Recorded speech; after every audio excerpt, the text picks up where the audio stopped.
যারা আপনারা এখানে এসেছেন চাইলেই কিন্তু আসতে পারতেন না। আপনি মনে করেন না যে আপনার এলাকায় কয়েক মানুষই আছে, আমি জানি আর অনেক মানুষ আছে। কোরআনের ময়দানে আসার জন্য আল্লাহ রাব্বুল আলামিনের থেকে জান্নাতি নমিনেশন পাওয়া প্রয়োজন। কথা বলেন না কেন? এই জান্নাতি পার্লামেন্টে বসার জন্য আল্লাহর পক্ষ থেকে একটা একটা করে নমিনেশন আপনাদেরকে দিয়ে এই পার্লামেন্টে আল্লাহ তাআলা কবুল করেছেন, নিয়ে এসেছেন। আজাইরা কিছু মানুষ আছে যারা মেলায় ঘোরাফেরা করছে, বাড়িতে বসে বসে কম্বলের নিচে দুইটা পা ঢুকায় দেয় কুচা মুরগির মতো বসে বসে টিভি দেখতেছে। কিছু মানুষ আছে না নাই বলেন? কপাল পোড়া। মাহফিল কি 12 মাস হয়? বছরে একবার দুইবার। যারা আয়োজন করে তারা জানে এটার পেছনে কত ত্যাগ, তিতিক্ষা, সাধনা এবং পরিশ্রম করতে হয়। কিন্তু অনেক মানুষ আসে, অনেক মানুষ আসে না। মানুষ কয়জন এটা আমরা খেয়াল করি না, কিন্তু আমরা যেটা খেয়াল করি, আহারে কপাল পোড়া, বছরে একটা দিন কোরআনের ময়দান কায়েম হলো, এখানে আসবি, আল্লাহর কথা শুনবি, নবীজির কথা শুনবি, চোখের দুফোঁটা পানি ঢালবি, আল্লাহ তাআলা তোরে মাফ করে দিবে, তোমাকে মাফ করে দিবে, আপনাকে মাফ করে দিবে, নিষ্পাপ হয়ে প্যান্ডেল থেকে বের হয়ে যাবেন, ঠিক না?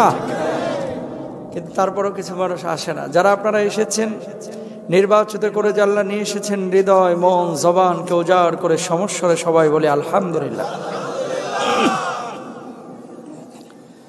খুব মনোযোগ দেন। একজন মানুষ প্রতিদিন 23,040 বার চোখের পাতা ফেলে। এই যে আপনিও ফেলছেন, আমিও ফেলছি। পাতা ফেলা বোঝেন তো? পলক ফেলা। 23,040 বার মিনিমাম একজন মানুষ চোখের পাতা ফেলে প্রতিদিন। বিনা চার্জে এই পলক ফেলানোর যিনি তৌফিক দিয়েছেন তিনি কে? মোবাইলের কিন্তু চার্জ ফুরায় যায়, ক্ষুধা লাগলে কিন্তু মুখের জবান বন্ধ হয়ে যায়, কথা বানাইতে চায় না। কিন্তু যেটা আপনার এসেনশিয়াল, এই চোখটা অত্যাবশ্যকীয় একটা জিনিস, আল্লাহ সুবহানাহু ওয়া তাআলা খাওয়া ছাড়া, চার্জ দেওয়া ছাড়া অটোমেটিক এটা সবসময় খোলা রাখেন, পলক ফেলান। সুবহানাল্লাহ কোন। পেটের মধ্যে গরুর গোস্ত, মাছ, ডিম, দুধ, রসগোল্লা, দই একসাথে ঢুকায় দেন, খান। আপনারাও খান, আমরাও খাই। একটা বার কি চিন্তা করেছি এই পেটটার মধ্যে আল্লাহ তাআলা প্রতিদিন শুধু 2 লিটার অ্যাসিড উৎপাদন করে, যে অ্যাসিডটা আপনার খাবারটাকে হজম করে। সুবহানাল্লাহ বলেন না? একটা হৃদপিণ্ড আল্লাহ আপনাকে দিয়েছে, যে হৃদপিণ্ডটা প্রতিদিন 1 লক্ষ বারের বেশি স্পন্দন দিচ্ছে। যেদিন আপনার হৃদপিণ্ডের স্পন্দন বন্ধ হয়ে যাবে, আপনার নামের শুরুতে মরহুম বসে যাবে, মানুষ আপনাকে লাশ বলবে, লাশ, ঠিক কিনা? কেউ বলবে না আব্দুল কুদ্দুস চাচা, বলবে মরহুম আব্দুল কুদ্দুস। ছেলে বলবে না যে আব্বার দেহটা বাইর কর, ছেলে বলবে আব্বার লাশটা ঘর থেকে বাইর কর। বন্ধু বান্ধব বলবে দেরি করিস না, আকাশ মেঘলা, বৃষ্টি আসতে পারে, যত দ্রুত সম্ভব দাফনটা করে দে। 2 দিনের জিন্দেগি। তাহলে হৃদপিণ্ডটাকে 1 লক্ষ বারের বেশি প্রতিদিন যিনি চলমান রেখেছেন তিনি কে? আল্লাহরে চিনে নেন, তাহলে তাফসির বুঝতে সহজ হবে। কারণ নাম দিয়েছেন কি আপনারা? তাফসিরুল কোরআন মাহফিল। বুঝতে হবে কিন্তু, একটা হচ্ছে তাফসির মাহফিল, আর একটা হচ্ছে ওয়াজ মাহফিল, আর একটা হচ্ছে দোয়া মাহফিল। ওয়াজ মাহফিল হচ্ছে নসিহাতমূলক, আর তাফসির মাহফিল হচ্ছে কোরআনের একটা আয়াত পড়ে বা সূরা পড়ে স্পেসিফিক এটা নিয়ে ব্যাখ্যা করা, ঠিক না? একজন মানুষ প্রতিদিন 1.4 কিউবিক মিটার অক্সিজেন গ্রহণ করে। খেয়াল করেন, যদি হসপিটাল থেকে অক্সিজেনটা আপনি কিনতেন, প্রতিদিন হসপিটালকে আপনার বিল দেওয়া লাগতো 24,000 টাকা। তার মানে 1 মাসে আল্লাহর কাছ থেকে আপনি শুধু ফ্রি অক্সিজেন নিয়েছেন 7,20,000 টাকার। সুবহানাল্লাহ বলবেন না? তো আমার কিউরিসিটি জন্মালো, তাহলে একজন মানুষ যদি 60 বছরের হায়াত পায়, আল্লাহর কাছ থেকে অক্সিজেন নিয়েছে কত টাকার? হিসাব করে দেখলাম ক্যালকুলেটরে মেরে, একজন মানুষ 60 বছরের হায়াত পাইলে আল্লাহর কাছ থেকে শুধু ফ্রি অক্সিজেন নিয়েছে 54 কোটি টাকার। আল্লাহু আকবার। কিয়ামতের ময়দানে আল্লাহ যদি বলে যে এত হিসাব দেওয়া লাগবে না, আমার অক্সিজেনের হিসাবটা দে, একজন মানুষকে দিতে পারবো? এবার বলেন, এই জমিনটার মালিক কে? খাওয়াচ্ছেন কে? বাঁচিয়ে রেখেছেন কে? টিকিয়ে রেখেছেন কে? গোলামি দাসত্ব হবে কার? আল্লাহর জমিনে আল্লাহর জমিন ব্যবহার করে, আল্লাহর দেওয়া রিজিক ব্যবহার করে, আল্লাহর দেওয়া পানি অক্সিজেন ব্যবহার করে দুনিয়ার কোনো মানুষ মানুষের গোলামি করতে পারে না। গোলামি হবে একমাত্র আল্লাহর জন্য, ঠিক কিনা? সুতরাং সে আল্লাহকে খুশি করার জন্য উচিত ছিল বক্তা যেই হোক, যেই ঘরনার বক্তাই হোক না কোনো, বক্তা যদি কোরআনের কথা বলে, হক কথা বলে, আমরা সেখানে যাব, ঠিক কিনা ভাইরা? ঠেলাঠেলি গুতাগুতি করতে গিয়ে আজকে শেষ। টুপি দেখে মানুষ নির্ধারণ করে এটা হুজুর কোন জায়গার, কথা কয় না। জামার জুব্বার কলার দেখে সার্টিফিকেট দেয় যে হুজুর কোন তরিকার, কথা বুঝছেন?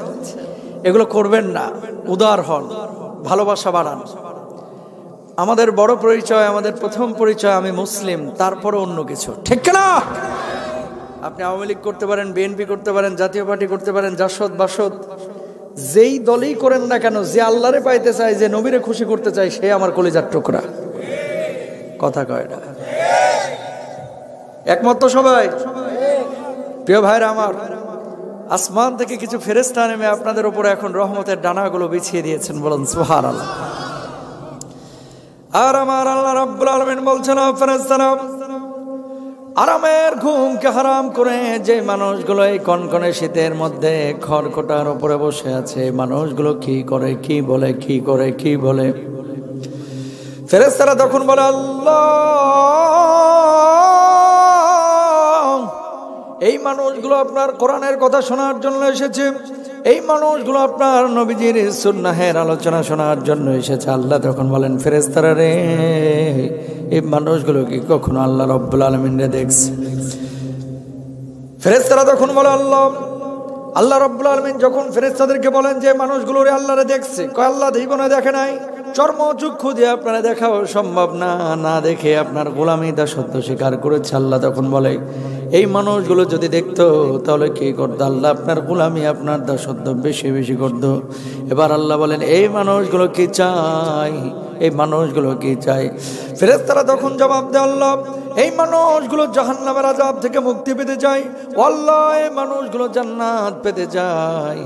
আল্লাহ তখন বলে, ফেরেশতারা রে, তোরা সাক্ষী থাক, আমি আল্লাহকে খুশি করার জন্য যে মানুষগুলো আরামের ঘুমকে হারাম করে এই মাটির ওপরে বসলো, আমি আল্লাহ রাব্বুল আলামিন ওই মানুষগুলোর জীবনের গুনাহ খাতাগুলো মাফ করে দিলাম। লাভ না ক্ষতি? আল্লাহ আমার সব ভাইদেরকে মাফ করে দেয়, আমিন বলেন। মা বোনেরা যারা পর্দার আড়ালে আছে তাদেরকেও মাফ করে দেন, বলেন আমিন। শেষ পর্যন্ত থাকবেন তো ইনশাল্লাহ? কারা কারা রাজি আছেন হাতটা তোলেন দেখি। লিল্লাহি তাকবীর, লিল্লাহি তাকবীর। হাতটা নামান। একটা আয়াত তেলাওয়াত করেছি। তাফসীর মাহফিল, ওয়াজ মাহফিলগুলোকে শুধু মাহফিল মনে করবেন না, একটা ক্লাস মনে করবেন ইনশাল্লাহ, বলেন। ওয়াজ তো জীবনে বহুত শোনেন, যখন আপনি একটা ক্লাস মনে করবেন, ধরেন কোন পীর সাহেব হুজুরের বয়ান শুনতে গিয়েছেন, ওস্তাদ যা বলতেছে আমি এটা মেনে নেব। কোন তাফসীর কারক, মুফাসসির অথবা কোনো মুহাদ্দিস যখন কথা বলবে আপনার সামনে, মনে করবেন আপনি ছাত্র, তাহলে কিছু নিতে পারবেন। কারণ এই চেয়ারটা এখন বড় আমানতের চেয়ার। এই চেয়ার থেকে যদি আমি হক কথা না বলি, এই চেয়ার থেকে যদি আমি উল্টাপাল্টা আজে বাজে আলাপ মারি, খেয়ানতের কারণে এই হুজুরও কিন্তু আল্লাহর আদালতে জবাবদিহিতার সম্মুখীন হবে, ঠিক না? সুতরাং আজাইরা পেঁচাল পাইরা টাইম নষ্ট করার কোনো মানে হয়? কি বলছে আল্লাহ তাআলা? সূরা আল বাকারার 245 নম্বর আয়াত তেলাওয়াত করেছি। সূরার নাম কি বললাম? পেছনে মানুষ বলেন তো, বাকারা। আপনারা বলেন কত নম্বর আয়াত? 245 বলেন। কি বলছে আল্লাহ তাআলা? দুনিয়ার জিন্দেগিতে মানুষ যখন বিপদে পড়ে যায়, অনেক সময় মানুষের কাছে হাত পাতে, ভাই 10,000 টাকা দেন না, আটকে গেছে, বউর চিকিৎসার লাগে লাগবে, ভাই মাদ্রাসার একটা টিন লাগবে, একটু দেন না, ভাই মসজিদের ফ্যান লাগবে, ভাই আমার হাঁটার রাস্তা নেই, একটু রাস্তার ব্যবস্থা করে দেন না, ভাই খাবার নেই, একটু খাবারের ব্যবস্থা করেন। মানুষ মানুষের কাছে হাত পাতে। কিছু কিছু মানুষ আছে মানুষকে কর্জে হাসানা দেয়, ঋণ দেয়, টাকা পয়সা দেয়, 10 দিনের জন্য 20 দিনের জন্য কোনো প্রতিদান তার কাছে আশা করে না, একমাত্র আশা করে কার কাছে? এরা বিনা সুদে ঋণ দেয়। আর কিছু লোক পাবেন এলাকার মধ্যে সুদ ছাড়া গায়ের জ্বরও দিতে চায় না, কথা কন না কেন? ওই এলাকায় 2-1টা সুদখোর আছে না নাই? কিচ্ছু বুঝে না, সামনের কাতারে নামাজ পড়ে, তারপর সুদের মায়া ছাড়তে পারলো না, আছে না নাই? আল্লাহ তাআলা এই আয়াতে কারিমায় আপনার কাছে 2টা জিনিস চাচ্ছে।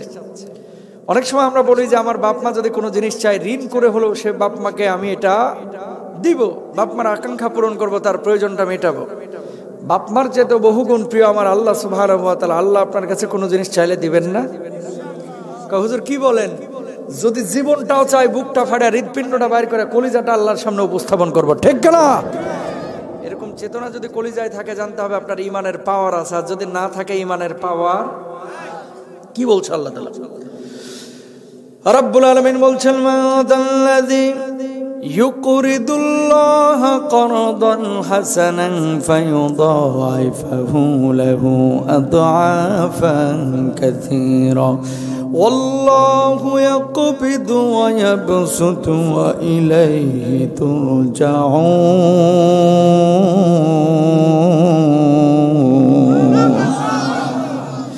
আল্লাহ রাব্বুল আলামিন বললেন, যে ব্যক্তি আল্লাহ রাব্বুল আলামিনকে ঋণ দিবে, আল্লাহ রাব্বুল আলামিন কিয়ামতের ময়দানে ওই ব্যক্তির জন্য দ্বিগুণ বদলার ব্যবস্থা করবেন, 3 গুণ বদলার ব্যবস্থা করবেন, বহু গুণ বদলা বাড়ায় দিবেন। সর্বোপরি আমার আল্লাহ রাব্বুল আলামিন ওই মানুষটার জন্য চূড়ান্ত জান্নাতের ফয়সালা করে দিবেন। বলুন সুবহানাল্লাহ। আয়াত যখন নাজিল হইল সাহাবীরা অর্থ বুঝেন নাই। আল্লাহ নবী সাল্লাল্লাহু আলাইহি ওয়াসাল্লামকে জিজ্ঞেস করলেন, ওগো নবীজি, আল্লাহ রাব্বুল আলামিন আসমান বানিয়েছেন, জমিন বানিয়েছেন, সব কিছুর মালিক আল্লাহ, সে আল্লাহ কেন আমাদের কাছে ঋণ চাইলেন? এর মানে তো বুঝলাম না। আল্লাহর নবী জবাব দিলেন, সাহাবীরা রে, আল্লাহ রাব্বুল আলামিন এই আয়াতে কারিমার মাধ্যমে তোমাদের কাছে খাবার চাই নাই, টাকা পয়সা চাই নাই, বাড়ি গাড়ি চাই নাই, সম্পদ চাই নাই, বরং আল্লাহর জন্য যেখানে জানের প্রয়োজন সেখানে জান দিবা, যেখানে মালের প্রয়োজন সেখানে মাল দিবা, যেখানে রক্ত ঢালার প্রয়োজন সেখানে বুকের রক্ত ঢেলে দিবা। আল্লাহ রাব্বুল আলামিন এই দুনিয়ার জিন্দেগিতে তোমার কাছে জান মালকে ঋণ বুঝিয়েছেন। বলুন সুবহানাল্লাহ। এই জন্য এলাকার মধ্যে যখন মসজিদ বানানো হয়, অনেক মানুষ মসজিদের মধ্যে সিমেন্ট দেয়, মসজিদের মধ্যে বালু দেয়, অনেক মানুষ মসজিদের ইট দান করে, মাদ্রাসার ইট দান করে, আবার অনেক মানুষ বিনা সুদে মানুষকে কর্জে হাসানা দেয়, হাঁটার রাস্তা নাই, রাস্তা নির্মাণ করে দেয়, পানির ব্যবস্থা নাই, কল টিউবওয়েল বসায় দেয়। আবার একই জমানে অনেক আল্লাহর গোলাম আছে যারা আল্লাহরে টাকা পয়সা দিতে পারে না, মসজিদ বানাইতে পারে না, কিন্তু ইসলামের জন্য, দ্বীনের জন্য রাজপথে গিয়ে গুলি খায়া শহীদ হয়ে মারা যায়। ঠিক কিনা? আছে না নাই?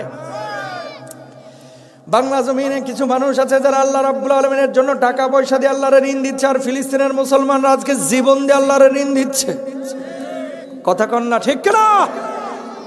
আহা, ইমানের কি পার্থক্যটা দেখেন। আমি 3 মাস আগে জর্ডান সফর করেছি, প্রোগ্রাম ছিল আমার।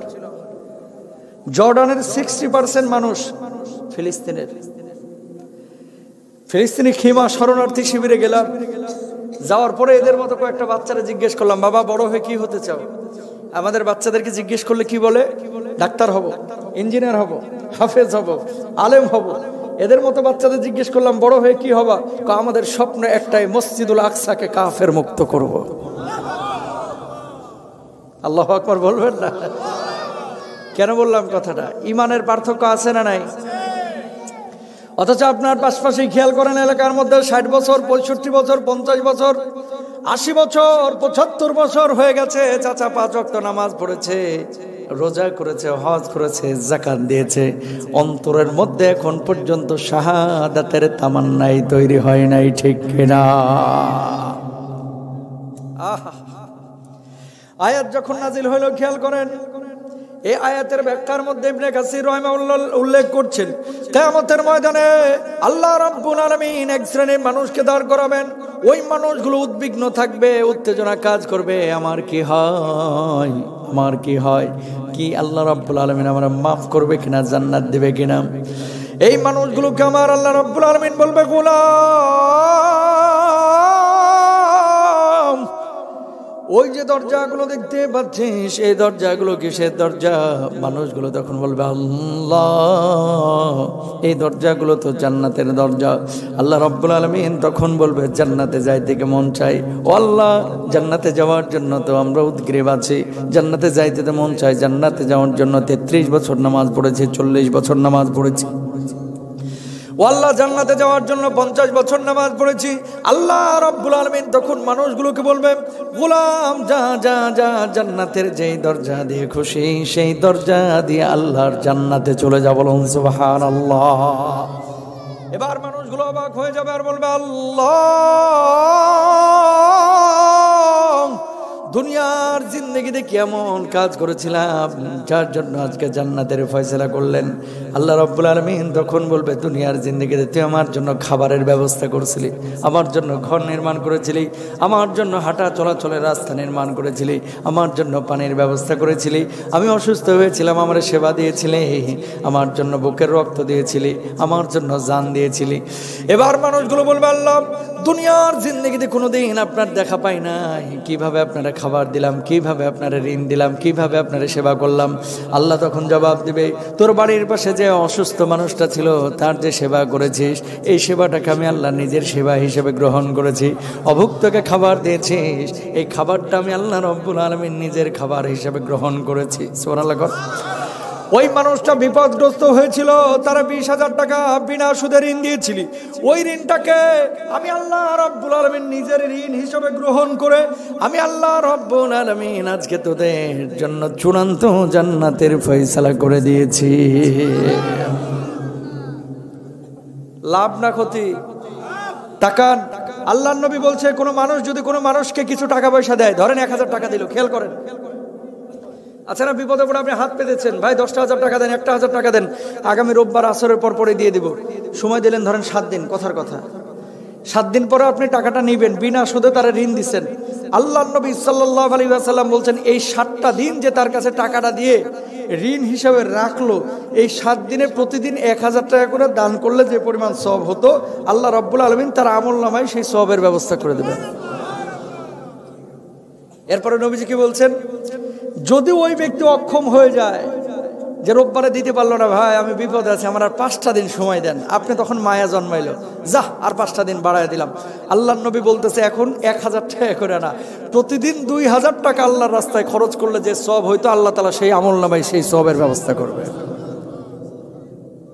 আর এখনকার চাচারা কাকারা যদি জিজ্ঞেস করেন, কাকা 3,000 টাকা দেন না, দেখা হলে খালি টাকা টাকা করো, সরো, সেই করে তারা দেয়। যেমনি বলা হয়, কাকা রোববারে 3300 দিব, কিন্তু 3,000 এগেনস্টে কত, 3300। অমনি কিছু চাচা মুচকে হাসি মেরে বলে, দুর্বুকা টাকা কি পকেটে থাকে, চল বাড়িতে চল। চাচা এখন টাকা আসলো কোত্থেকে? সুদের গন্ধ পাইছে, এখন টাকা ফরফরা বের হচ্ছে, ঠিক না? আছে না নাই?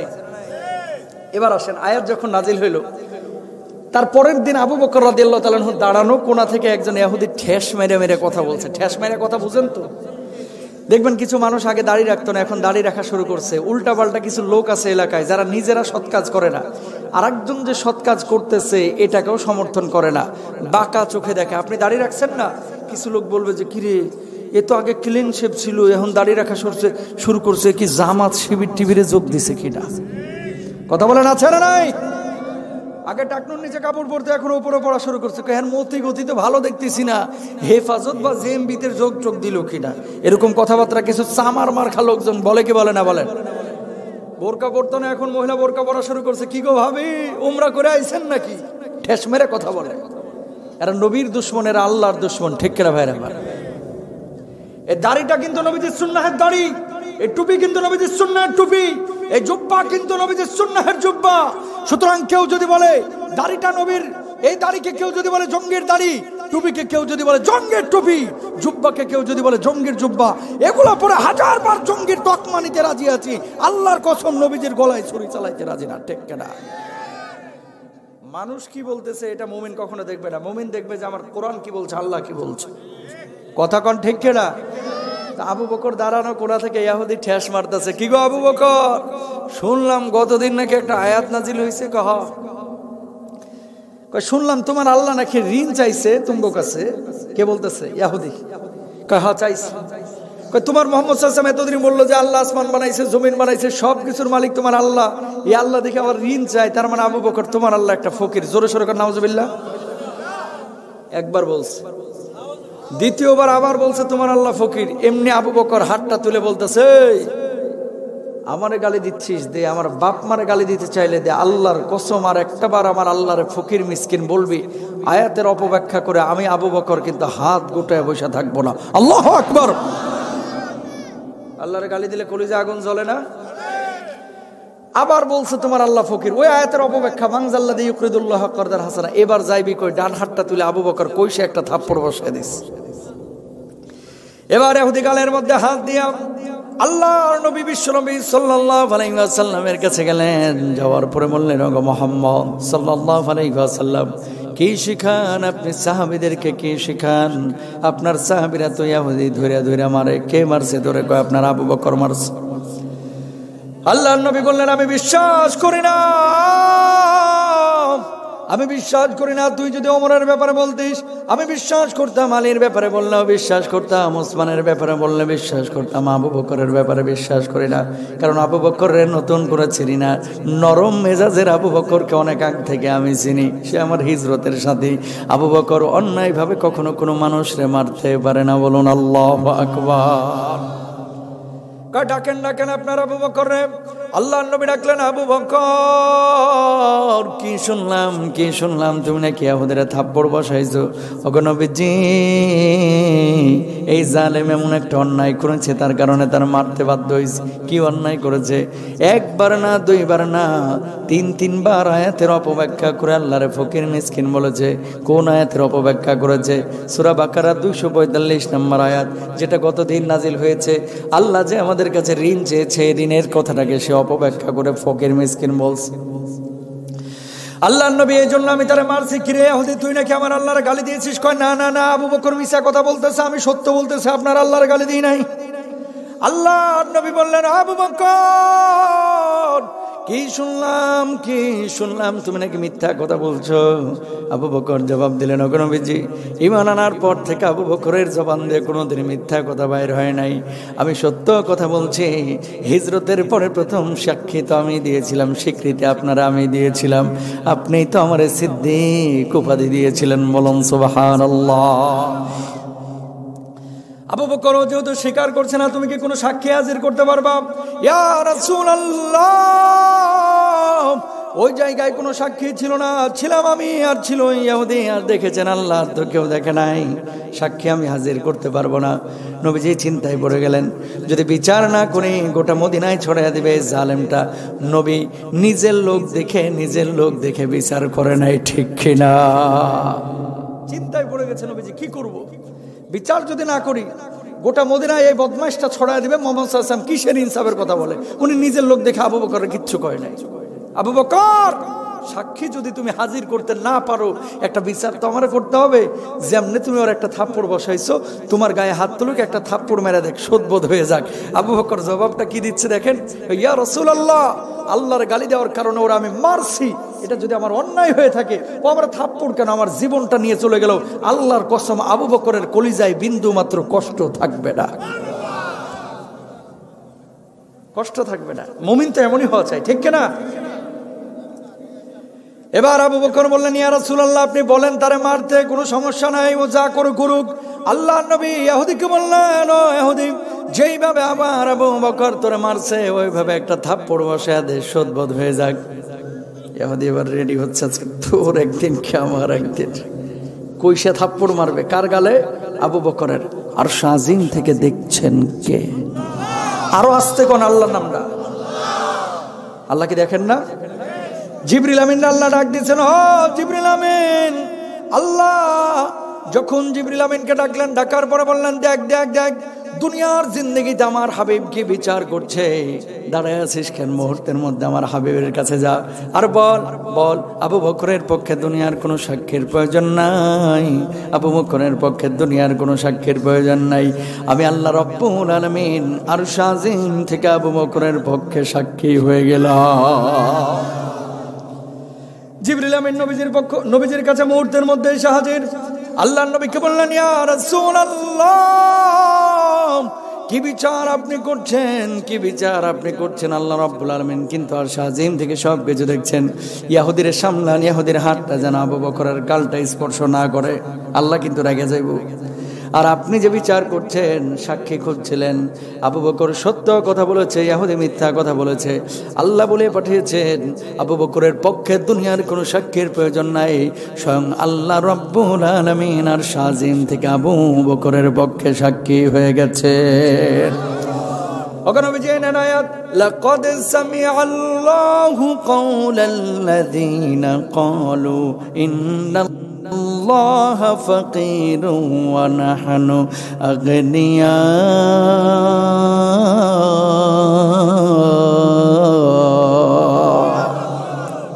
আমার আল্লাহ রাব্বুল আলামিন তার কথা শুনেছেন যে আল্লাহকে ফকির বলেছে, যে আল্লাহকে মিসকিন বলেছে।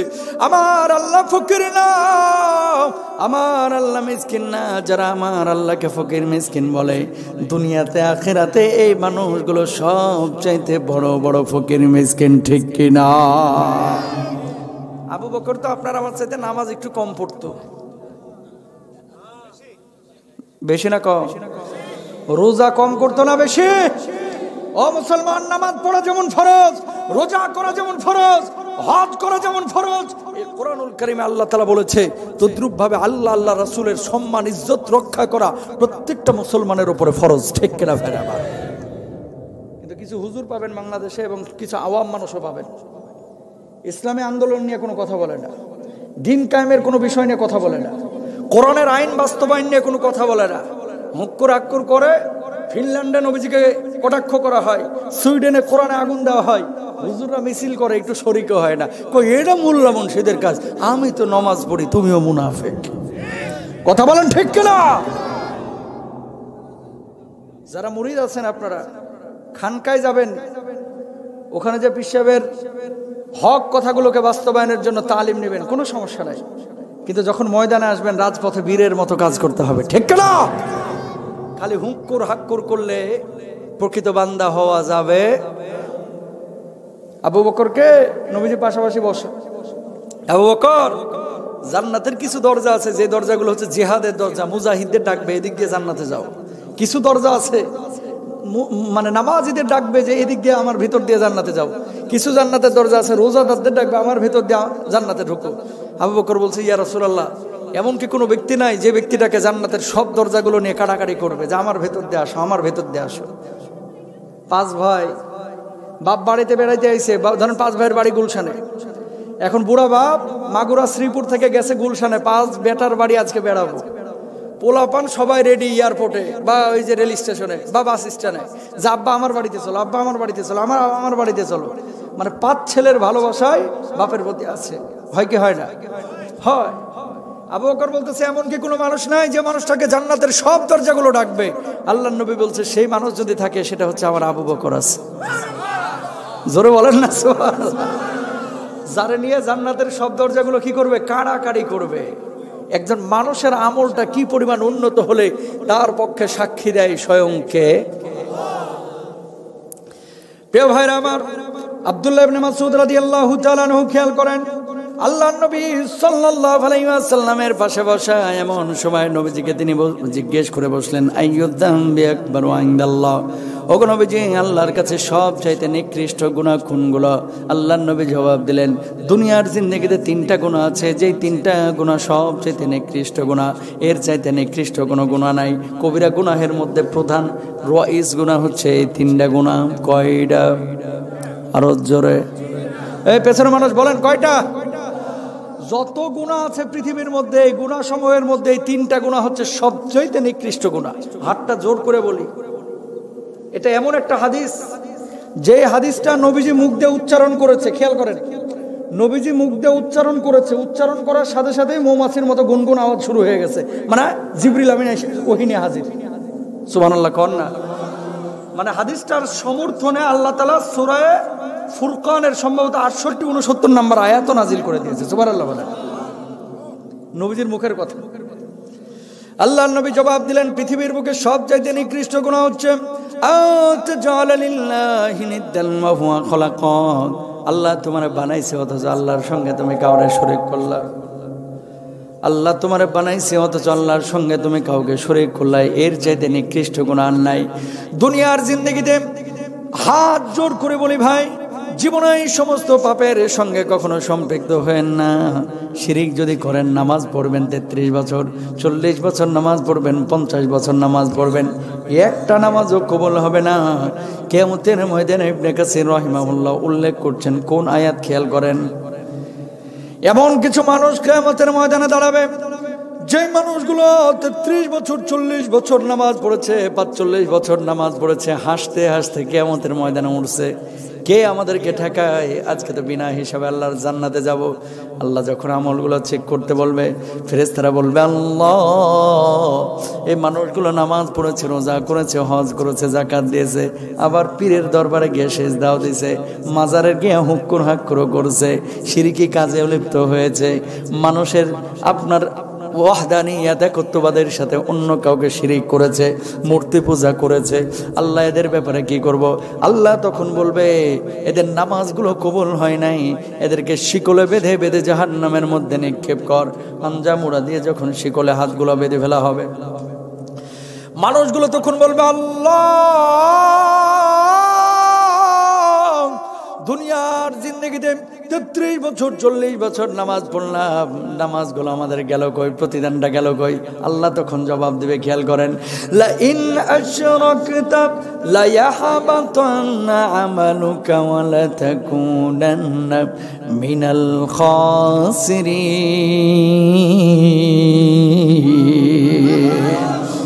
আমার আল্লাহ রাব্বুল আলামিন বলবে, আমি তো আগেই বলেছিলাম, যদি তুমি শিরিক করো তোমার সমস্ত আমলগুলো নষ্ট হয়ে যাবে, নামাজ কবুল হবে না, রোজা রাখবেন রোজা কবুল হবে না, হজ করবেন হজ কবুল হবে না, যাকাত দিবেন যাকাত কবুল হবে না। এই জন্য আমাদেরকে ঈমানদার হইতে হবে, ঈমানের মধ্যে শিরিক ঢুকতে দেওয়া যাবে না, ঠিক কিনা? শুনেন, কষ্ট হচ্ছে না তো আপনাদের? কোরআনে বর্ণিত আছে 25 জন নবীর নাম। কয়জন? একবারে কান্ডারে খাড়া করে শুনবেন। এই 25 জন নবীর মধ্যে 18 জন নবীর কবর আমি সরাসরি গিয়ে জিয়ারত করেছি, আলহামদুলিল্লাহ। কতজন নবীর কবর? হুজুর এত টাকা কই পান? প্রশ্ন জাগে না? স্বপ্ন যোগে না, কিন্তু ডিরেক্ট। রমজানে একটা প্রোগ্রাম হয় কাফেলা, টেলিভিশনে আর টিভিতে। এই প্রোগ্রামটায় নবী রাসূলদের বিভিন্ন এলাকা আমি দেখাই, যেমন মুসা নবীর এলাকা, আইয়ুব নবীর এলাকা, সালেহ নবীর এলাকা, হারুন নবীর এলাকা, ওনারা যেখানে দাওয়াতি কাজ করেছে সেই এলাকাগুলো, এগুলো আমি থিসিস করি। গবেষণা করে যখন আমার স্ক্রিপ্ট রেডি হয়ে যায়, তখন এরা আমাকে ওই বিদেশে পাঠায়। 1 টাকাও আমার খরচ হয়নি পর্যন্ত, আলহামদুলিল্লাহ। প্রতি বছর যাই, 3-4টা দেশে এরকম সফর হয়। তো এই সুবাদে 18 জন নবীর কবর জিয়ারত করলাম। আল্লাহর নামে হলফ করে বলতেছি, একটা নবীর কবরেও কোনো শিরকি কাজ কর্ম দেখি নাই। কিন্তু বাংলাদেশের গোলাপ শাহ মাজারে যা দেখেন কি অবস্থা। কথা বলেন না কেন? বলার একটা উদ্দেশ্য আছে। নবীর কবরের দাম বেশি না অলির কবরের? নবীর কবরের। অলিয়া উলিয়ারা আমাদের কলিজার টুকরা, মাথার মুকুট, কোনো সন্দেহ নাই। অলিয়া উলিয়াদেরকে আমরা ভালোবাসবো, তার মানে এই না যে তার মাজারে গিয়ে কবরে গিয়ে নামাজ বাদ দিয়ে কালাম বাদ দিয়ে গাঁজা টানবো আর হচ্ছে ওখানে যে পড়ে থাকবো, ঠিক কিনা? কোন মাজারে কবরে সিজদা না, সিজদা হবে কাকে? আর সিজদার স্থান হচ্ছে মসজিদ, ঠিক কিনা? একজন নবীর কবরেও কোনো শিরকি কাজ কর্ম পাইলাম না, কিন্তু বাংলার জমিনে হাজার হাজার ওলিয়া উলিয়ার মাজার আছে, কবর আছে, যেগুলো শিরকের আখড়া, ঈমান চুরির আখড়া, ঠিক কিনা ভাইরা? আমি আবারও বলি, ওলিয়া উলিয়ার এখানে কোনো দোষ নাই, দোষ হচ্ছে আর সিয়ালা পেলাগুলা। কথা কয় না। নূহ নবীর নাম শুনছেন না? লেবাননে ওনার কবরটা যখন জিয়ারত করতে উঠলাম, লেবানন একটা দেশ, পাহাড়ের উপরে কবরটা, উঠে দেখি 62 হাত লম্বা ওনার কবর। কি মাইরি লম্বা ছিল, সুবহানাল্লাহ। কত হাত লম্বা? কবরের উপরে লেখা, ইদা সাআলতা ফাসআলিল্লাহ ওয়া ইদা ইসতাআনতা ফাসতাইন বিল্লাহ। তোমার যদি কোনো সাহায্যের প্রয়োজন হয় সরাসরি কার কাছে চাইবা? কবরের গায়ে লিখে রাখছে হাদিসটা, খবরদার কবরের নবীর কাছে কোনো কিছু চাইও না, এখানে আইসো জিয়ারত করে বাড়িতে ভাগো, চাইবা কার কাছে? আইয়ুব নবীর নাম শুনেছেন? ওনার কবরের উপরেও লেখা, ইদা সাআলতা ফাসআলিল্লাহ ওয়া ইদা ইসতাআনতা ফাসতাইন বিল্লাহ। যদি তুমি সাহায্য চাও সরাসরি আল্লাহর কাছে চাও। হারুন নবী, সালেহ নবী, আইয়ুব নবী, নূহ নবী, সমস্ত নবীদের কবরে এই কথাটা লেখা। 3 মাস আগে আমি 4 জন সাহাবীর কবর জিয়ারত করলাম। কারা?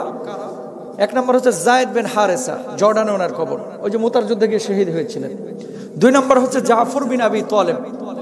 আমি কিন্তু পড়ে কথাগুলো বলতেছি না, কেন? চোখে দেখা কথা বলতেছি, যাতে করে আপনারা বুঝেন জিনিসগুলো। 3 নম্বর আব্দুল্লাহ বিন রাওয়াহা। 4 নম্বর হচ্ছে মুআজ বিন জাবাল রাদিয়াল্লাহু তাআলা আনহু। সুবহানাল্লাহ বলেন না? 4 জন সাহাবীর কবর, যাদের ব্যাপারে নবীজি বলছে যে এরা জান্নাতি। এবং মেয়েরাজে গিয়ে জাফর বিন আবি তালেবকে আল্লাহর নবী দেখলেন, ওনার তো বাহু 2টা কাটে ফেলাইছিল, 2 হাত। মুতার যুদ্ধে কোপ মেরে কেটে ফেলাইছিল। শাহাদাতের পরে ওনার বডি থেকে জামা কাপড় খুলে সাহাবীরা গুনতেছে কয়টা কোপ দেওয়া হয়েছে, দেখা গেল 92টা কোপ দেওয়া হয়েছে শরীরের উপরে। আল্লাহু আকবার বলেন। নবীজি দেখলেন উনি জান্নাতের মধ্যে বাহু আল্লাহ তাআলা 2টা পাখা লাগায় দিয়েছে, এই পাখা দিয়ে উড়ে উড়ে জান্নাতের ফলগুলো খাচ্ছে। সুবহানাল্লাহ কোন এই সাহাবী। একজন সাহাবীর কবর নবীজির কবরেও দেখলাম না কোনো জায়গায় শিরকি কাজ করতে। কিন্তু আমার বাংলাদেশে অসংখ্য কবরগুলো আছে যে কবরগুলোতে মানুষ জিয়ারতের জন্য যায় না, যায় মনের বাসনা পূরণের জন্য। কিশোরগঞ্জে পাগলা মসজিদ, নিজের এলাকার মসজিদে ফ্যান দেওয়ার খবর নাই, কিন্তু পাগলা মসজিদে যে 40 বস্তা টাকা, ঠিক কিনা? আগে নিজের এলাকার খবর নেন, তারপরে পাগলা মসজিদে যান। এই কথাটা কেন বলতেছি? অলিয়া উলিয়ার কবরে কখনো যাবেন না কোনো কিছু চাওয়ার জন্য, চাইবেন কার কাছে? আরো জোরে বলেন। আইয়ুব নবীকে যে কূপে নিক্ষেপ করা হয়েছিল ওখান থেকে এখনো পানি বাইর হয়। আমি চিন্তা করলাম আল্লাহ বাঁচাইছে যে এই কূপটা এই দেশে না হয়ে যদি বাংলাদেশে হইতো, যার অধীনে এই কূপটা থাকতো এটা সালমান ইফ রহমানের চাইতে মনে হয় ধনী হয়ে যাইতো, ঠিক কিনা ভাইরা ভাই? কূপ দেখার লাগে টিকিট করতো 30 টাকা, আর পানিগুলো ওই হোমিওর বোতলে ঢুকায় বেচা কিনা করতো। স্বামী স্ত্রীর অমিল, আপনি কি অবাধ্যকে বাধ্য করতে চান, মনের মানুষকে কাছে টানতে পারতেছেন না, আপনি কি বিদেশ যেতে আগ্রহী, এই পানিটা খান, 1 ডোজই যথেষ্ট, সব মুশকিল আসান হয়ে যাবে। টাটকা ভণ্ডামি এগুলা, ঠিক কিনা ভাই? এগুলো বিশ্বাস করা যাবে? তো এই সমস্ত শিরকি কাজগুলো এগুলো আপনারা কেউ করবেন না, সবাই বলেন ইনশাআল্লাহ। এবার আছেন তাহলে 1 নাম্বার কি, আমরা কেউ শিরিক করব না। এই দুনিয়ার জিন্দেগিতে আর এক শ্রেণীর মানুষ আছে যে মানুষগুলো আল্লাহ রাব্বুল আলামিন যে আমাদের স্রষ্টা এটা বিশ্বাস করে না। একবার বলে মানুষকে আল্লাহ রাব্বুল আলামিন বানায় নাই, মানুষ এমনি এমনি তৈরি হয়েছে।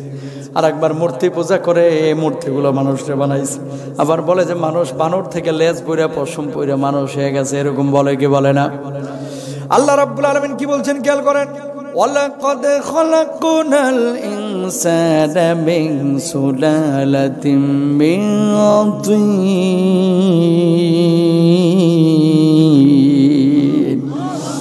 আল্লাহ রাব্বুল আলামিন বললেন আমি মানুষকে মাটির উপাদান দিয়ে তৈরি করেছি। অন্য আয়াতে বলছেন শুকনো ঠনঠনে মাটি দিয়ে বানাইছি। কেমনে বানাইছে? বাপ মার মিলনের পরে, স্বামী স্ত্রীর মিলনের পরে আল্লাহ রাব্বুল আলামিন মায়ের পেটের মধ্যে একটা শুক্রবিন্দু তৈরি করলেন। ওই শুক্রবিন্দুটাকে আল্লাহ রাব্বুল আলামিন এবার রক্তের পিণ্ডে পরিণত করলাম। কেমনে বানাইছে খেয়াল করেন, আল্লাহ কি বলছেন, সুম্মা খালাকনান নুতফাতা আলাকাতান ফাখালাকনাল আলাকাতা মুদগাতান ফাখালাকনাল মুদগাতা ইযামান ফাকাসাউনাল العظام لحما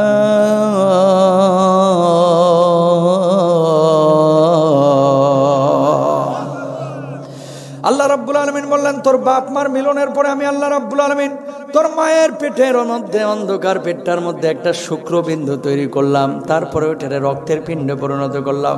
মা তখনও জানে না পেটের মধ্যে কি ঘটতে যাচ্ছে। ওই রক্তপিণ্ডটাকে আল্লাহ রাব্বুল আলামিন এবার গোশতের পিণ্ড বানায় দিলেন। ওই গোশতের উপর, পিণ্ডের উপরে আপনার হাতের হাড়, আপনার মাথার হাড়, আপনার বুকের হাড়, আপনার পিঠের হাড়, এই হাড়গুলোকে আল্লাহ রাব্বুল আলামিন ফ্রেম আকারে গোশতের উপরে বিছিয়ে দিলেন। ওই গোশতের উপরে আমার আল্লাহ রাব্বুল আলামিন আবার গোশতের প্রলেপ দিলেন। ওই গোশতের উপরে আবার আল্লাহ রাব্বুল আলামিন সাদা কালো চামড়া লাগাই দিলেন।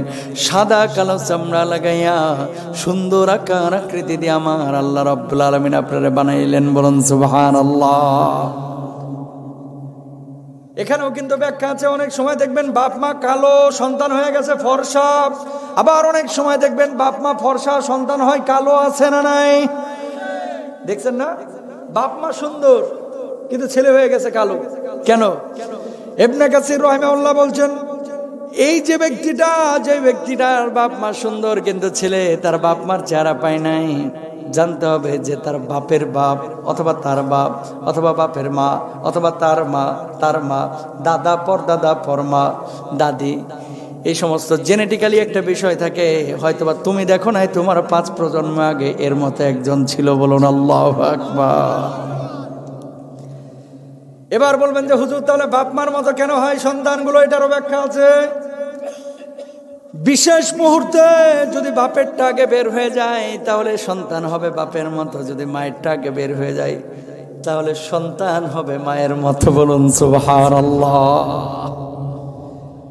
এই বাচ্চাটাকে যখন আল্লাহ রাব্বুল আলামিন বানাইলো এইভাবে সুন্দর আকার দিয়ে আকৃতি দিয়ে, বাচ্চাটা তখন মায়ের পেটের মধ্যে নড়তে চড়তে পারে না। এবার আল্লাহ রাব্বুল আলামিন ফেরেশতাদেরকে ইশারা করলেন, ফেরেশতারা রে, আমি এখন রূহটাকে ফুৎকার করব, তোরা রেডি হ। আল্লাহ ইশারা করলেন, মায়ের পেট ভেদ করে, সন্তানের পেট ভেদ করে হৃৎপিণ্ডে ওই রূহটা যে হিট করলো, সঙ্গে সঙ্গে বাচ্চাটা এবার পিল পিল পিল পিল করে মায়ের পেটের মধ্যে নড়াচড়া শুরু করলো। জোরে বলেন না সুবহানাল্লাহ। আজকে সেনা আপনার দাড়ি পাকছে, আজকে সেনা আপনি মুরব্বী হয়েছেন, আজকে সেনা কপালে চুল উড়ে গেছে, আপনিও কিন্তু মায়ের পেটে এরকম গেদাই ছিলেন, ঠিক কিনা ভাইরা আমার? দেখেন আল্লাহ কত বড় টেকনোলজি ফিট করেছে এখানে। বাচ্চাটা যখন পিলপিল করে নড়াচড়া শুরু করলো, মা দৌড়া এসে স্বামীর কাছে বলে, পেটের মধ্যে কি যেন নড়তেছে, মানে আমার কিছু একটা আসতেছে। মাতৃত্বের সাহায্যে মা পায়, যখন বুঝে যে আমার পেটে কোনো বাচ্চা এসেছে, ওই মা ওই মুহূর্তে যে সুখ অনুভূতিটা পায়, পৃথিবীতে এর চাইতে বড় কোনো সুখের মুহূর্ত হতে পারে, ঠিক কিনা? এবার মায়ের কাছে ফোন দেয়, আম্মু পেটের মধ্যে কিন্তু আসছে তোমার নাতি, কামিং সুন, খুব দ্রুত চলে আসবে তোমার নাতি। দাদার কাছে যা বলে যে আসতেছে, কিন্তু সবাই রেডি, কিছু একটা হচ্ছে। আল্লাহ বলতেছে, এখনই লাফাইস না। কেন? এই যে কচি বাচ্চাটা মায়ের পেটের মধ্যে, এখনো কিন্তু অনেক কাজ বাকি, তার বয়স মাত্র 3.5 মাস 4 মাস। মায়ের পেটের সাথে বাচ্চাটার পেট, পিঠ, মাথা এটা চাপ লাগিয়া চিপসের মতো মড়মড় করে হাড় গুড়গুলো ভাঙে যাওয়ার কথা ছিল, ঠিক কিনা ভাইরা? এখন না হলে ঘুষি মেরে আপনার থোতা বসকানো যায় না, এখন না হলে ঘুষি মেরে মাথা ফাটানো যায় না, কিন্তু যখন আল্লাহ তাআলা পেটের মধ্যে বানাইছিল তখন কি এই হাড়গুলো এত শক্ত ছিল? জোরে বলেন, ছিল? তখন তো একবারে ছিল নরম। তা আল্লাহ কি করলেন? ফেরেশতাদেরকে বললেন, রেডি হ, আমি আল্লাহ তাআলা ওই মায়ের পেটের মধ্যে একটা সাদা প্যাকেট বেলুনের মতো তৈরি করে দেব। আল্লাহু আকবার বলেন। আল্লাহ রাব্বুল আলামিন এবার মায়ের পেটের মধ্যে সাদা একটা বেলুনের মতো প্যাকেট তৈরি করে দিলেন। ওই প্যাকেটের মধ্যে এবার 2.5 লিটার পিচ্ছিল পানি ঢুকায় দিলেন। সাবান গুঁড়ার পানি যেমন দেখেন আপনারা পিচ্ছিল পানি, এরকম পিচ্ছিল পানি ওই প্যাকেটের মধ্যে ঢুকায় দিলেন। বলবেন, হুজুর এই পানিটার কি দরকার ছিল? আমার আল্লাহ রাব্বুল আলামিন মায়ের ওই প্যাকেটের মধ্যে, মায়ের ওই পেটের মধ্যে যে প্যাকেট, ওই প্যাকেটের মধ্যে যে পিচ্ছিল পানি ঢুকাইলেন, এই পিচ্ছিল পানি ঢুকাইয়া বাচ্চাটাকে পানির মধ্যে ভাসায় দিলেন।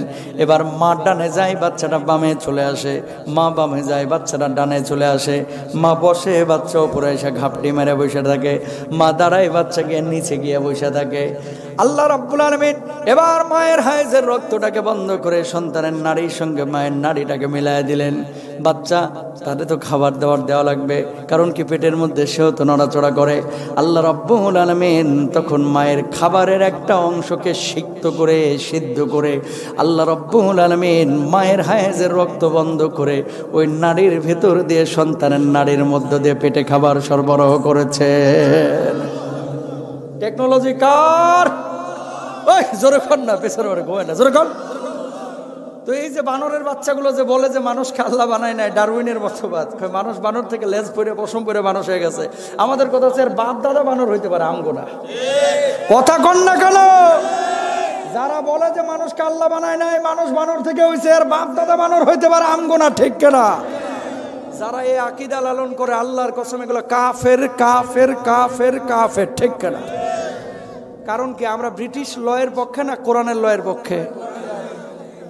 কোরআনের আইনের পক্ষে। কোরআনের একটা আয়াত যদি কেউ অস্বীকার করে যে হুজুর এটা আল্লাহ এইভাবে না দিলেও পারতো, ঈমান থাকবে না সঙ্গে যাবে, শেষ, ঠিক কিনা? খেয়াল করেন। তাহলে আল্লাহ তাআলা ওখানে টেকনোলজি লাগাইলো, যারা বলে যে মানুষকে আল্লাহ তাআলা বানায় নাই, বানর থেকে মানুষ আসছে। আমাদের কথা হচ্ছে এদেরকে ধৈর্য হয় সুন্দরবনে রেখে আসুক, আর না হলে চিড়িয়াখানায় ঢুকায় দেখ, ঢাকা চিড়িয়াখানায়। কথা বলেন, ঠিক কিনা? কারণ বানরের জায়গা তো আশরাফুল মাখলুকাতের সাথে না, বানরের জায়গা হচ্ছে বনে অথবা জঙ্গলে অথবা চিড়িয়াখানায়। চিড়িয়াখানায় রেখে দেওয়া হবে, আমরা মাঝে মাঝে যাবো, যে বাদাম দিব, গাজর দিব, মাঝে মাঝে লেজ ধরে টানবো, মাঝে মাঝে গুতাও দিব, ঠিক কিনা? মানুষের ঈমান চুরির জন্য কত ধরনের যে সিন্ডিকেট তৈরি হয়েছে। বিভিন্ন মাজারে, বিভিন্ন দরবারে ঈমান চুরির আখড়া বসছে। বিভিন্ন বিজ্ঞানী বিভিন্নভাবে থিওরি প্রকাশ করে মানুষকে বেঈমান বানানোর চেষ্টা করছে, ঠিক কিনা? এই জন্য আমার নবী বলেছেন, কিয়ামতের আগে মসজিদে মুসল্লি বাড়বে কিন্তু ঈমানদার পাওয়া যাবে না। ম্যাক্সিমাম ইমানদার থাকবে না, ম্যাক্সিমাম থাকবে বেঈমান। তার যে ইমানটা বিশুদ্ধ না এটা নিজেও জানবে না। আজকে প্রমাণ নেন, আপনার এলাকার মধ্যে অনেক মুসল্লি আছে সামনের কাতারে নামাজ পড়ে, কপালের দাগ পড়ে গেছে, সামনের কাতারে নামাজ পড়েও এখন পর্যন্ত সুদের মায়া ছাড়তে পারলো না। অনেক মুসল্লি আছে যারা সামনের কাতারে নামাজ পড়ে অথচ বউকে পর্দা করায় না। অনেক মুসল্লি আছে সামনের কাতারে নামাজ পড়ে কিন্তু ছেলে মেয়েদেরকে দিন শিখায় না, কথা কয় না। আল্লাহর কসম করে বলি প্রিয় ভাইরা আমার, সন্তান সন্ততিকে আপনি ডাক্তার বানাইতে পারেন, ইঞ্জিনিয়ার বানাইতে পারেন, কোনো সমস্যা নাই, পাইলট বানাইতে পারেন। কোরআনের মৌলিক জ্ঞানগুলো যদি সন্তানের মধ্যে দিতে না পারেন, একদিন আপনি কবরে চলে যাবেন। আপনি কবরে পড়ে থাকবেন, 2 বছর 3 বছর হয়ে যাবে, এই সন্তান একবার বাপের কবরের পাশে দাঁড়ায় দোয়াও করবে না, ঠিক কিনা? তাকান, আগারগাঁওয়ের বৃদ্ধাশ্রমে যান, শত শত ডাক্তার ইঞ্জিনিয়ারের বাপ মাকে পাবেন, চ্যালেঞ্জ করলাম একজন আলেম ইমাম খতিবের বাপ মাকে বৃদ্ধাশ্রমে পাবেন না, কথা বলেন ঠিক কিনা?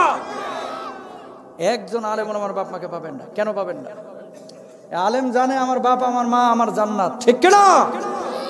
হুজুর জানে যে আমার বাপ মা আমার কি। নামাজ পড়া যে ফরজ আছে কোথায়? কোরআনে। বলেন, সবাই বলেন, নামাজ পড়া ফরজ আছে কোথায়? রোজা হজ যাকাত ফরজ পাইছেন কোথায়? যেই কোরআনে আল্লাহ নামাজ ফরজ করেছে, যেই কোরআনে হজ যাকাত ফরজ করেছে, ওই কোরআনে আল্লাহ ইলমে দ্বীন শিক্ষাকেও ফরজ করে দিয়েছে, ঠিক কিনা?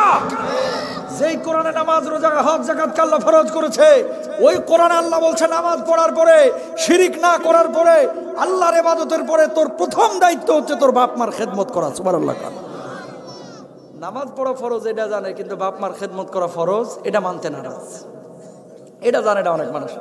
তোমার বাপ মা তোমার বড় পীর মিয়া, তোমার আব্বা আম্মা তোমার বড় হুজুর, তোমার আব্বা আম্মা তোমার জান্নাত, তোমার আব্বা আম্মা তোমার জাহান্নাম।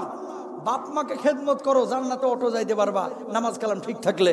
বাপ মার খেদমত ছাড়া জীবনেও জান্নাতে যাওয়া যাবে না, ঠিক কেনা ভাইরা? হুজুর এটা আবার কেমন বললেন, কি কথা বললেন? নবীজি সাল্লাল্লাহু আলাইহি ওয়াসাল্লাম দাঁড়ানো, খেয়াল করেন, কয়েকজন সাহাবী সিরিয়াল ধরছে, ইয়া রাসূলুল্লাহ যুদ্ধের ময়দানে যাব, পারমিশন দেন। আল্লাহর নবী একজন একজন করে কয়েকজন সাহাবীকে যুদ্ধের ময়দানে যাওয়ার জন্য পারমিশন দিয়েছেন। এমন মুহূর্তে আল্লাহর নবী সাল্লাল্লাহু আলাইহি ওয়াসাল্লাম দেখতে পেলেন সর্বশেষ যে সাহাবীটা দাঁড়ায় আছে, কান্না করতেছে, দাঁড়ানো, আকুতির স্বর।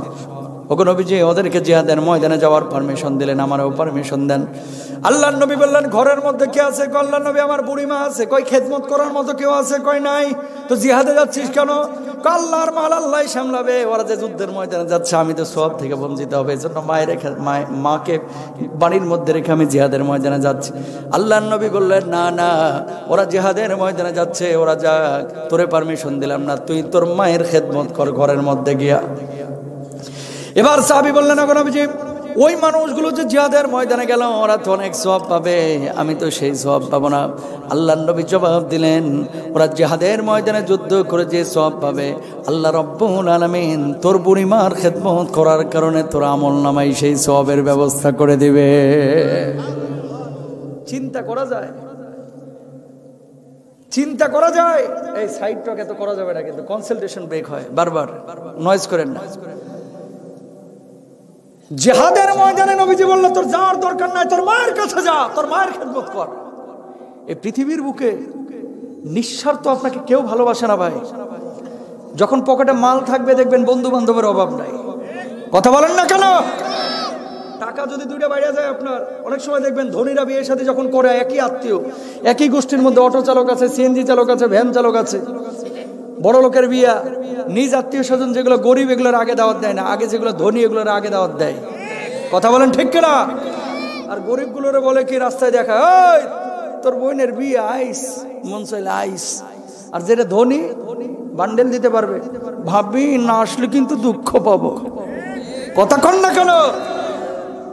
নবীজি বলছেন কি, খেয়াল করেন, ওই ওলিমার অনুষ্ঠান সবচেয়ে নিকৃষ্ট যেখানে বেছে বেছে শুধু ধনীদেরকে দাওয়াত দেওয়া হয় আর গরিবদেরকে নেগলেক্ট করা হয়, বঞ্চিত করা হয়।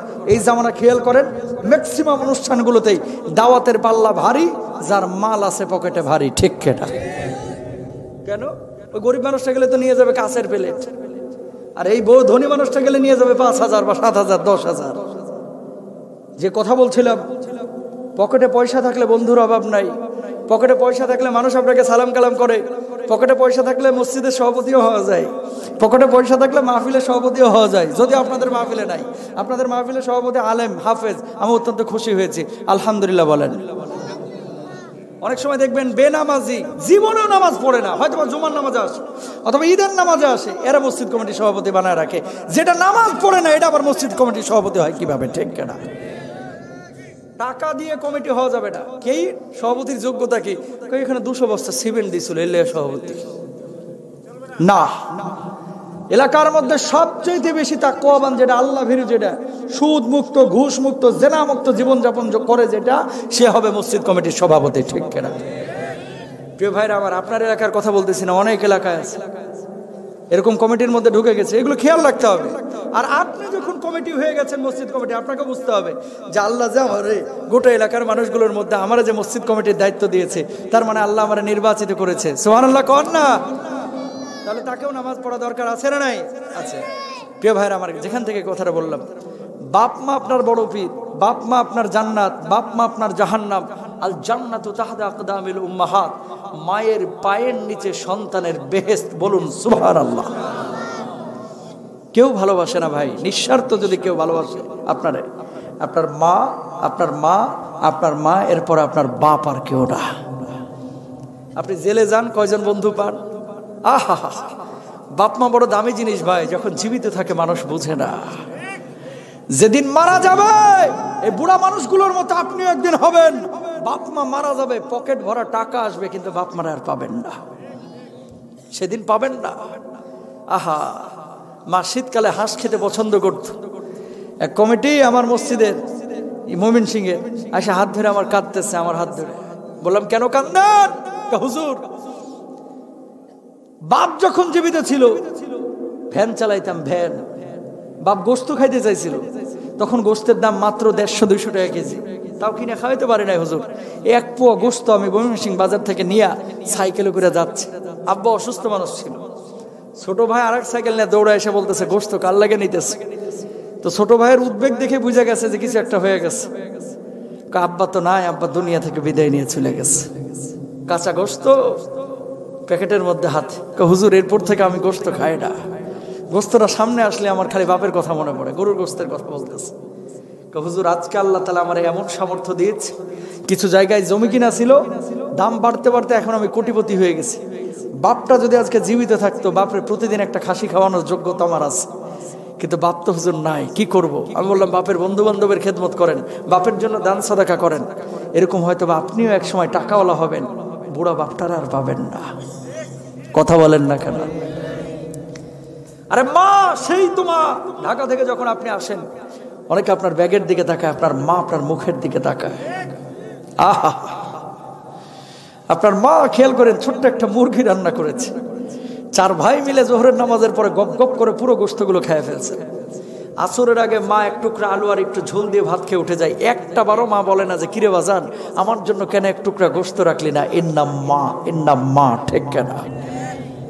কতদিন মায়ের বুকে পেশাব করে দিয়েছে, কোনো আক্ষেপ করে না, একটু বকা দেয়, এই বকা দিচ্ছে, আবার কোলে টেনে নিয়ে কপালে চুমা দেয়, গালে চুমা দেয়, ঠোঁটে চুমা দেয়, আবার নারী ছেড়া ধর। মিশরে কয়েকদিন আগে একজনের ফাঁসি হলো। এই ছেলেটা অপরাধী, মা জানে, আদালতে জানে যে সে অপরাধী। বুড়িমা ন্যাংড়াইতে গেছে, যে আদালতকে বলতেছে, ও বিচারক, আমি জানি আমার সন্তান অপরাধী, তুমি ওরে ফাঁসিতে ঝুলাইও না, ওর জায়গায় তুমি আমারে ফাঁসিটা দিতে পারো না, এর নাম মা, এর নাম মা। ঠিক কেনা ভাইরা আমার?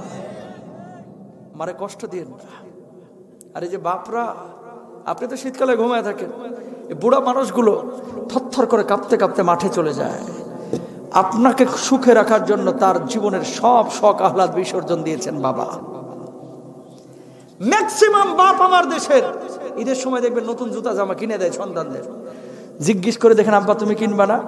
অধিকাংশ বাপের জবাব একটাই, দুর্বোকা, গত বছরেরটাই তো আমার ছিঁড়ে নাই। বাপেরও মনটা চায় কিন্তু কিনতে পারে না, সামর্থ্য নাই, তোমারে বুঝতে দেয় না। ঠিক কেনা?